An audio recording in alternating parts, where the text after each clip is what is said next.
I'm really curious to hear your opinion about it as also as a clinician that you have this experience. But you know that nowadays, I'm sure you know. I saw that you also talked about Paul Saladino, that, but also a lot of people that doing similar diets, like the animal-based diet. You know that it's full of organs, but also fruits. So I think these people, they get a lot of vitamins daily, and that actually contradicts. And I couldn't agree with you more about the hunting simulation, that it's like, I mean, that when you compare it to hunter-gatherer, so when they get a big animal, it could last for years even. And I don't think there was any evolutionary point that we had, like a everyday liver and steak just to get out of the fridge, just ready to go, ready to put on the pan. So, and I think, like, I have a assumption, I wonder what you think about it, that these people now, you can see that problems like iron overload, and I see it a lot also in the groups here in Israel, and also from people that I work with. When we do low carb diet, I work with a lot of diabetics, and many of them, if they overdo it a bit, so they get some sort of iron overload, and also, when sometimes ferritin gets high in the blood and iron gets low, and there is kind of like absorption problem in that case, and people then go to phlebotomy. And I saw that Paul Saladino talked about it now, but many people before Paul Saladino also reached to those points. And I wonder what you see from your experience, like clinically and on yourself, from all these iron issues, that I think iron can tell us a lot more than we think it can, because the body regulates the iron like every second, every hour, and the body has a really good reason if it puts iron into ferritin. And I wonder what you think about it.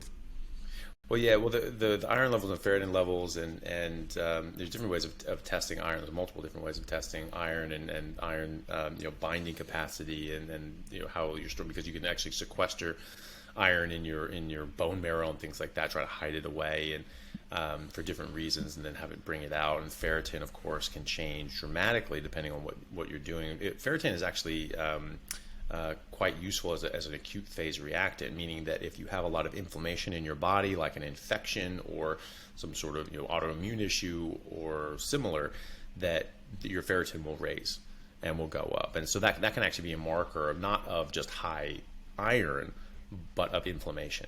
And so that's I wanted to say also. Sorry to interrupt you, about the inflammation, and also it can indicate about the past inflammation, right? Yeah. So it's not something that you should just look at solely to consider your iron levels, because there are a lot of things that affect your ferritin levels, and so you need to get a complete iron profile and panel to see exactly what's going on, to see if you're sequestering it, you just not have enough, and if you're or if you have too much or whatever. But if you're iron overloaded, that shows up in different ways. People with hemochromatosis have specific problems that you can test for and you can see clinically. And people in doing carnivore tend to not have those issues, even if their iron is sort of slightly high or elevated, or more elevated than they have been, or maybe their ferritin's up or something like that. They don't actually display the clinical issues. Some may have an issue, but I don't work with people with hemochromatosis myself, but I know that Dr. Sean Baker has collected over 10,000, probably over 15,000 different points of data, so different patient data and profiles, and they have people with hemochromatosis, and actually what they're finding is that actually their hemochromatosis actually improves on a red meat and water diet. So they're saying, like, oh, you're getting more iron, that should make your hemochromatosis worse. In fact, it's making it better, and that doesn't. I can't explain why that would be. However, just from a thought from a thought exercise point of view, you could see how that would make sense if you're eating what you're supposed to eat and your biological processes are now working properly.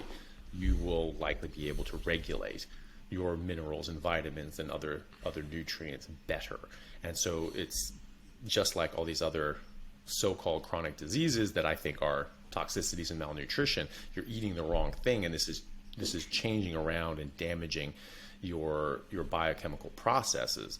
And so hemochromatosis could very well be something like that. We'll have to wait and see, and obviously do experiments and things like that. But anecdotally, there are people that have improved on that. There's a lot of other people that improve in dramatic different ways as well that we really wouldn't have thought so. Like people with Huntington's disease, that was thought to be just like pretty much you have that gene, you will get that disease. And people have actually been improving from going on a meat and water diet. Ehlers-Danlos syndrome, having loose joints and connective tissue problems, even just not even going full carnivore, but just eating a lot more meat actually helps stop that. I have a patient actually that has Ehlers-Danlos, and after 3 months of going on carnivore, he stopped having any symptoms of Ehlers-Danlos. So he said every single day that he would wake up, he would have his shoulder would be out of socket, or one of his joints, a finger, a toe, something would be out of joint every day. And so he would have to sort of see, okay, what's out of place today, and you have to pop it back into place and relocate it, reduce the dislocation. And he said that a couple months into carnivore, he had no dislocations, and he has not had any dislocations since. And so this is a very, very, very interesting.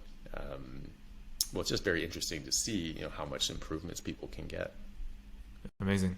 So for you, you see it as a default, kind of a default diet to begin with. For any kind of circumstance, like for me, obviously, as a type 1 diabetic, like I got to it. I had a journey with it. I first read Dr. Bernstein's book, and I was really strict on that, and then I developed to carnivore, and then I added some stuff. Like I did a lot of experiments, but for me, it was like a kind of a necessity, and that really I gained control over my life and over my everyday feelings, like over my body, my everything, and my blood glucose, which is the base for everything.